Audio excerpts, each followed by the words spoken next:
Hello students, welcome to my channel CBSE coaching classes by Imtiaz sir. आज हम लोग NCERT mathematics class 8 chapter number 13 direct and inverse proportion इस video में discuss करेंगे। इसका introduction and exercise 13.1 also.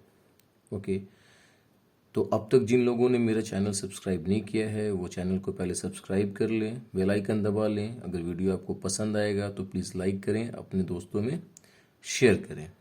Okay, फिर देखिए, इंट्रोडक्शन की अगर हम बात करते हैं, यानी कहने का मतलब है कि इनके बारे में पहले जो है आपको एक्चुअली चैप्टर के बारे में मालूम होना चाहिए। डायरेक्ट और इनवर्स क्यों नाम पड़ा? डायरेक्ट का मतलब होता है कि अगर किसी चीज की प्राइस आपने ग्रो अप की, बढ़ा दिया, प्राइस बढ़ाया, तो नेचुरली है कि क्वांटिटी भी बढ़ जाएगी। जैसे सपोज दैट अगर हम ऐसा करते हैं कि कॉस्ट ऑफ वन पेन की बात करते हैं। वन पेन, वो वन पेन कौन सा? सपोज सेम पेन है, यानी अग्नि जेल आपने ही लिया, ठीक है। तो वन पेन का प्राइस अगर मैंने बोला कि भाई ₹3 है, ओके, अग्निपेल ₹3 का आता है, सही बात है, बिल्कुल। तो अगर मैंने यहां पर ऐसा किया कि भाई एक पेन, वन पेन का कॉस्ट मैंने बोला भाई ₹3 है, तो अगर मैंने यहां पे बोला कॉस्ट ऑफ टू पेन्स, तो आप क्या बोलोगे? आपका आंसर क्या हो जाएगा? सेम अग्नि जेल है तो आप बोलोगे सर ₹6। Yes no?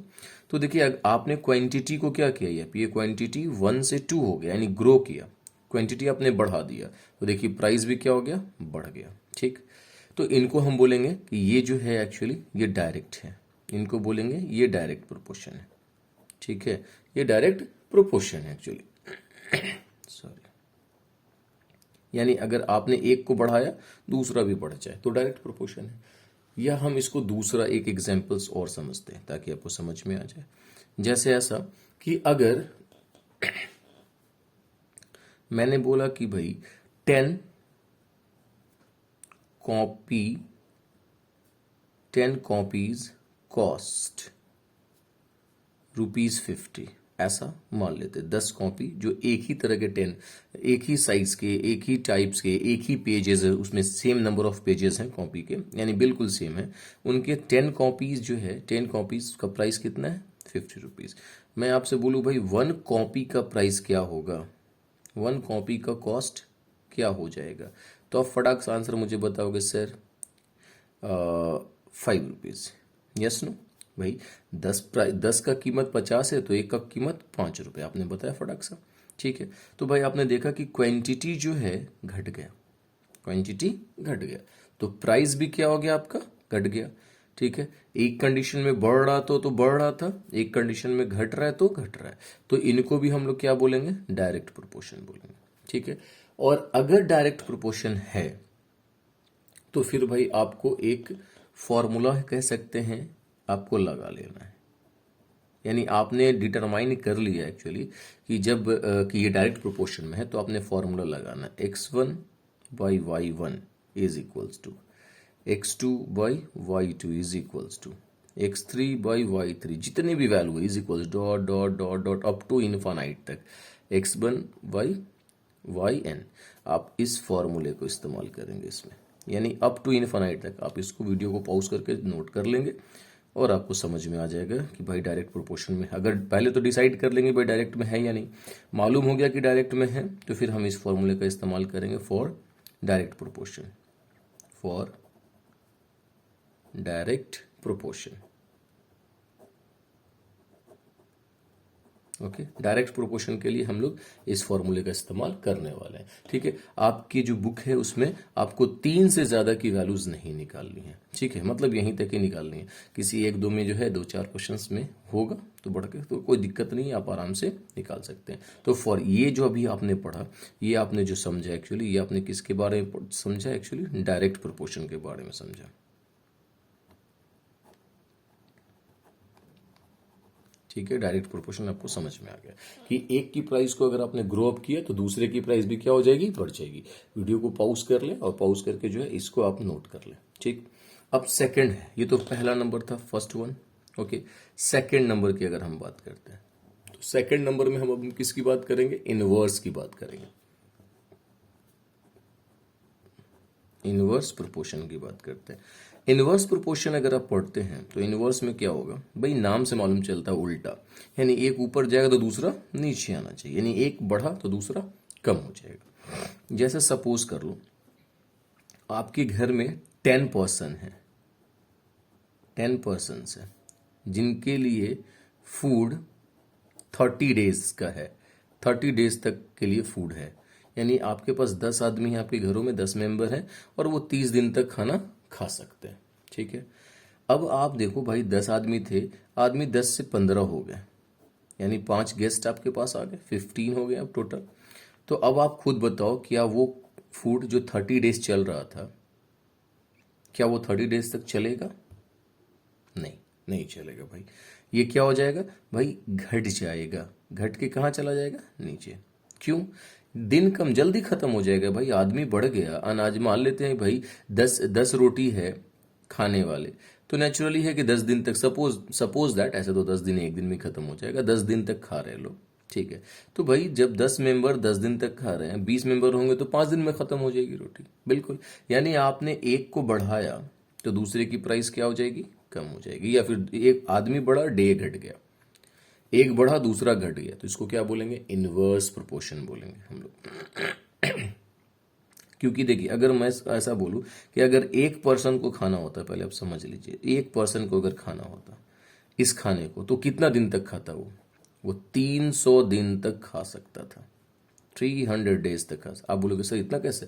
अरे भाई 10 आदमी 30 दिन तक खा रहा है, नेचुरली है। तो एक आदमी थोड़ा ही एक दिन में 3 दिन में खा जाएगा खाना, नहीं, आप नेचुरली आप इसको डिवाइड करोगे, बट डिवाइड नहीं करना है। इनवर्स प्रोपोर्शन में डिवाइड नहीं होता है। एक पर्सन निकालने के, आप 6 क्लास में 7th में पढ़े होंगे यूनिटरी मेथड, सेम वही चीज है कि भाई जब आप इनवर्स में निकालते हैं, यानी एक बढ़ा रहे दूसरा कम हो जा रहा, तो उसमें 1 जो निकालते यूनिट, उसमें क्या होता है, मल्टीप्लाई होता है। तो एक पर्सन 300 दिन में खाएगा, तो 15 आदमी कितने दिनों तक में खा लेगा ये, तो 15 से डिवाइड होगा, यानी ये खाना जो है कितना दिन तक चलेगा, 20 दिन तक चलेगा। अब देखिए पहले कितना था भाई, 10 में 30 दिन चल रहा था, 15 में 20 दिन हो गया, खाना दिन घट गया। सो it is in inverse proportion, एक को बढ़ाएंगे दूसरा कम हो जाएगा। या एक और एग्जाम्पल आप इनके समझ लीजिए। सेकेंड एग्जाम्पल में ऐसा कि मान लीजिए भाई डेस्टिनेशन मेरे पास जो है 10 किलोमीटर है, डिस्टेंस 10 किलोमीटर जाना है। ठीक, बिल्कुल भाई। अगर आप 10 किलोमीटर पर आवर की स्पीड से जाते हैं तो 1 घंटे में पहुंच जाएंगे, यस नो, डेस्टिनेशन पे, यस बिल्कुल सर पहुंच जाएंगे। अगर आप 10 की जगह 20 किलोमीटर की स्पीड से जाते हैं तो आप बोलोगे सर तब तो आधे घंटे में यानी 30 मिनट में ही पहुंच जाएंगे, यस नो, यस बिल्कुल। देखिए स्पीड बढ़ाया, टाइम घट गया, स्पीड बढ़ाया, टाइम घट गया, सो it is in inverse proportion. और जब ऐसा सिचुएशन आ जाए, ये इनवर्स प्रोपोर्शन हो जाता है, तो इनवर्स प्रोपोर्शन में हमने फॉर्मूला लगाना है, फॉर इनवर्स प्रोपोर्शन। इसके लिए जो फॉर्मूला लगाने वाले देख लीजिए, इसके लिए क्या होगा formula actually, x1 into y1 is equals to x2 into y2 is equals to x3 into y3 is equals to dot dot dot up to infinite तक लगाने, xn इंटू yn। तो ये फॉर्मूला हो गया फॉर द इनवर्स। तो इनको आप note कर लें वीडियो को पॉज करके, ठीक है। तो आई थिंक आपको डायरेक्ट और इनवर्स समझ में आ गया। तो सबसे पहला काम है वीडियो को आप पॉज करें, इसको नोट कर लें। अगर आपको समझ में आता हो तो प्लीज़ लाइक ज़रूर करें और कमेंट करना ना भूलें। अब हम लोग एक्सरसाइज पे आते हैं, ठीक है, ओके। फिर चलिए एक्सरसाइज जो है एक्चुअली हम लोग एक्सरसाइज है ये 13.1, ठीक है। फर्स्ट क्वेश्चन को ही हम लोग पहले डील करेंगे। पहला क्वेश्चन अगर आपको समझ में आ जाएगा, चीज़ें तो समझ में आ गई। देखिए ये आपका 13.1 एक्सरसाइज, ओके। कहते हैं following are the car parking charges near railway station up to. बिल्कुल भाई, एक रेलवे स्टेशन है जहां पर 4 घंटे के लिए अगर आपने गाड़ी को पार्क किया 60 रुपीज आपको देने होंगे, 8 आवर्स के लिए किया 100 रुपीज, 12 आवर्स के लिए 140, 24 आवर्स के लिए 180। तो आप बोलोगे सर टाइम बढ़ रहा है, पैसे भी बढ़ रहे हैं, ये इनवर्स डायरेक्ट होगा, आपके दिमाग में ही चल रहा होगा। लेकिन भाई आप चेक करने पड़ेंगे कि भाई ये डायरेक्ट है या नहीं है। ऐसा नहीं कि एक बढ़ गया दूसरा भी बढ़ गया तो डायरेक्टली हो गया, वो डायरेक्टली प्रोपोर्शन डायरेक्ट तो है बट प्रोपोर्शनल होना चाहिए। प्रोपोर्शनल कहने का मतलब इनका रेशियो इनका रेशियो इनका रेशियो इनका रेशियो क्या होना चाहिए, बराबर आना चाहिए। देखिए, check if parking charge are in direct proportion on to the time, particular time. देख लेते भाई, तो बात तो समझ में आएगी क्वेश्चन आपको। तो देखिए हमने क्या करना है यहाँ पर, हमने लिखना है यहाँ पर x1 बाई y1 निकालना है। यानी आपने लिखना है 4/60, काटेंगे, ये 4 1 जा 4 और इसको काट लेते हैं हम लोग 4 से 15, 1/15 आ रहा है रेशियो, ठीक है भाई। दूसरा x2 बाई अगर हम y2 निकालते हैं, x2 बाई y2 निकालते हैं, ये मेरे पास है 8, तो इसका हो गया 100, 4 से काटेंगे तो 2, इसको 4 से काटेंगे 25, यानी कि 2/25। फिर आप आते हैं x3 बाई y3 की बात करते हैं हम लोग, वैल्यू हो जाएगा 12/140। तो भाई इनको आपने 2 से काटा तो ये 6, इसको 2 से काटा तो ये हो गया 70, फिर इसको 2 से काटा 3, इसको 2 से काटा तो ये हो गया 35, यानी हो गया 3/35। और भी वैल्यूज है यहाँ बगल में निकाल लेते हैं, यहाँ पर ऐसा x4/y4 निकाल लेते हैं। तो हमारे पास वैल्यू हो गया 24/180।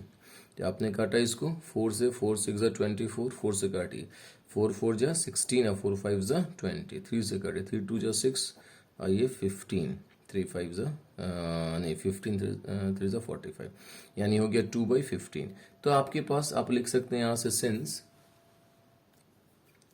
x1/y1 जो है ये बराबर नहीं आया किसके भाई, x2/y2 के, और x2/y2 ये बराबर नहीं आया x3/y3 के, और x3/y3 जो है ये बराबर नहीं आया x4/y4 के। यानी कोई भी एक दूसरे के इक्वल नहीं है, कोई भी नहीं भाई, कोई को छोड़ दीजिए। ये अगर सारा इक्वल हो जाता, यहां से यहां तक इक्वल और ये अनइक्वल होता तो ये डायरेक्ट नहीं होता। डायरेक्ट होने के लिए हर केस को क्या होना चाहिए, मस्ट बी इक्वल होना चाहिए। तो हमने यहां से क्या लिखना है, सो it is not in direct proportion। ये भाई डायरेक्ट प्रोपोर्शन में नहीं है बिल्कुल। तो आपको आई थिंक समझ में आ गया होगा, कोई डाउट नहीं, एकदम आसान सा। वीडियो पॉज करके, है ना, बार बार वीडियो को आप रिवाइंड करें, चेक करें और आप इसको नोट करते जाएं। कोई भी डाउट्स होगा तो आप पूछते चलेंगे। चलिए एक और क्वेश्चन नंबर हम लोग सेकंड को देखते हैं।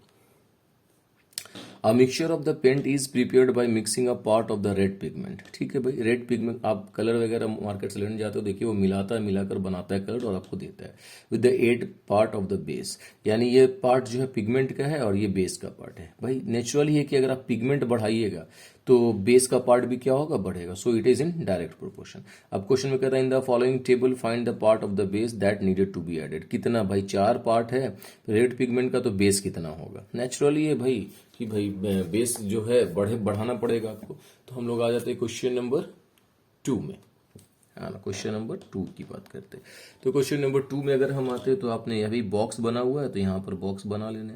यहाँ पर लिखा हुआ है पार्ट्स ऑफ रेड पिगमेंट,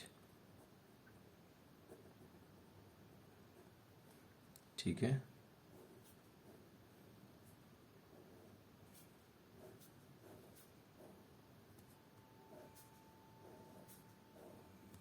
और नीचे में पार्ट्स ऑफ बेस।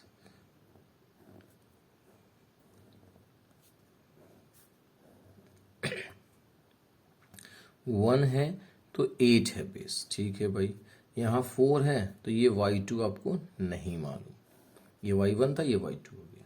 ये 7 है तो ये y3 नहीं मालूम, ये 12 है तो ये y4 नहीं मालूम, और लास्ट वन में ये 20 है तो ये y5 है नहीं मालूम। तो नेचुरली ये भाई क्लियरली बात समझ में आ रही है। आप यहां से लिखेंगे एक line, clearly more red pigment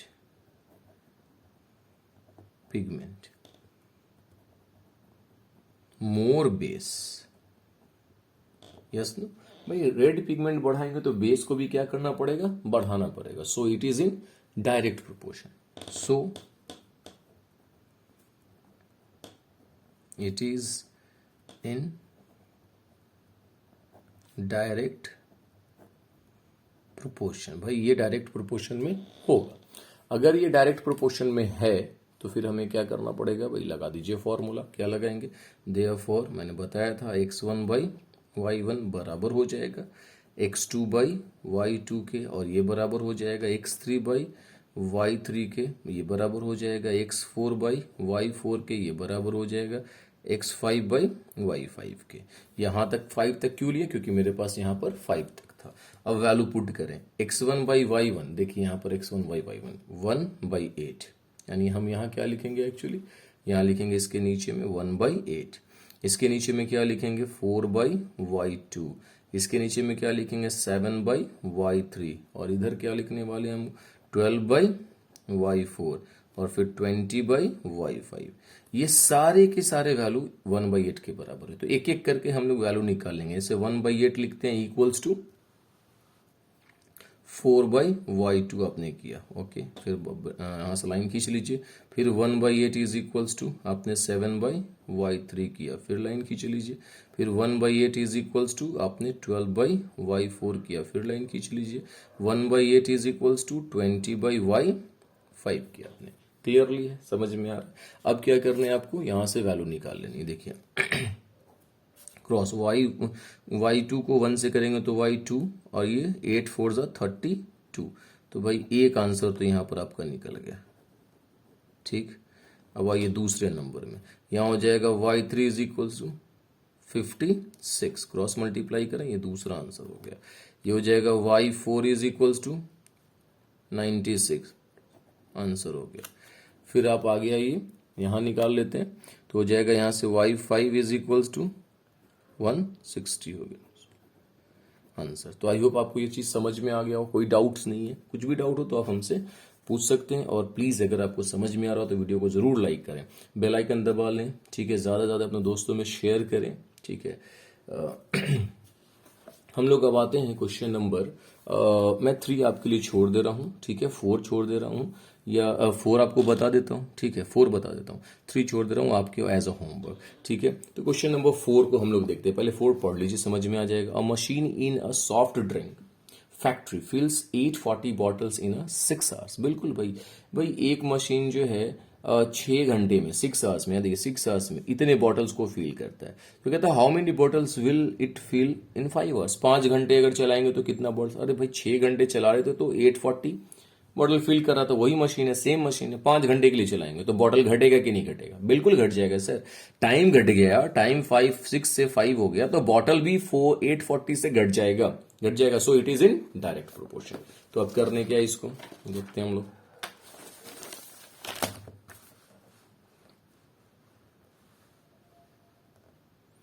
हाँ, यहां से आते हैं हम लोग क्वेश्चन नंबर 4 में. पहले क्या करने, बॉक्स बना लेना है आपको. बॉक्स में फर्स्ट में लिखना है आपको नंबर ऑफ बॉटल्स, और सेकंड में लिखना है आपको टाइम टेकन किस में है, इन आवर्स में. ठीक है, ओके. बॉक्स बना लेना है ऐसे, और बॉक्स में क्या करना है, वैल्यू को पुट कर देना है. देखिए भाई, पहले में आपको 840 बॉटल्स बना रहे हैं वो 6 आवर्स में. तो कह रहा है भाई कितने बॉटल्स बनाएंगे कितने आवर्स में, तो 5 आवर्स में. तो नेचुरली आपने तो पहले बताया कि सर ये क्या है, आपका डायरेक्ट प्रोपोर्शन है. तो क्लियरली ये लाइन बहुत इंपॉर्टेंट है, मैंडेटरी लाइन है, लिखना ही लिखना है. क्लियरली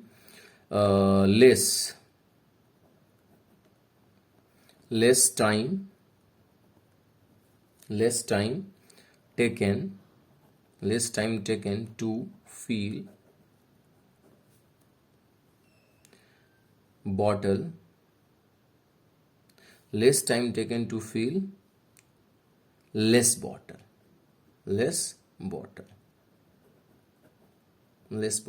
बिल्कुल, कम टाइम लेगा तो कम बॉटल भर पाएंगे. सो it is in direct proportion.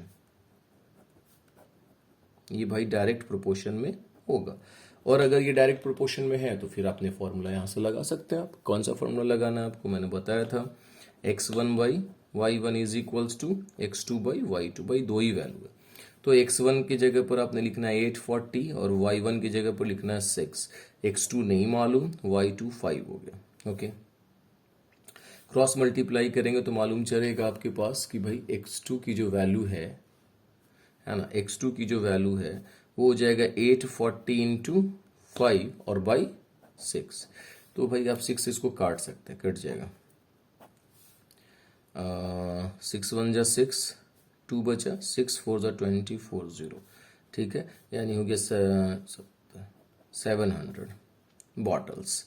x2 की वैल्यू कितनी आ गई 700, यानी मालूम चलेगा भाई कि 5 घंटे में वो कितनी बॉटल्स भर सकते हैं, 700 बॉटल्स को फिल कर सकते हैं। पहले कितनी बॉटल्स भर रहे थे, 6 घंटे थे, तो 6 घंटे में देखिए बॉटल्स कितने भर रहे थे, 6 आवर्स में 840, तो 5 आवर्स में कितने निकल कर आए, 700 बॉटल्स भर सकते हैं। तो आई होप आपको ये समझ में आ गया हो, ठीक है।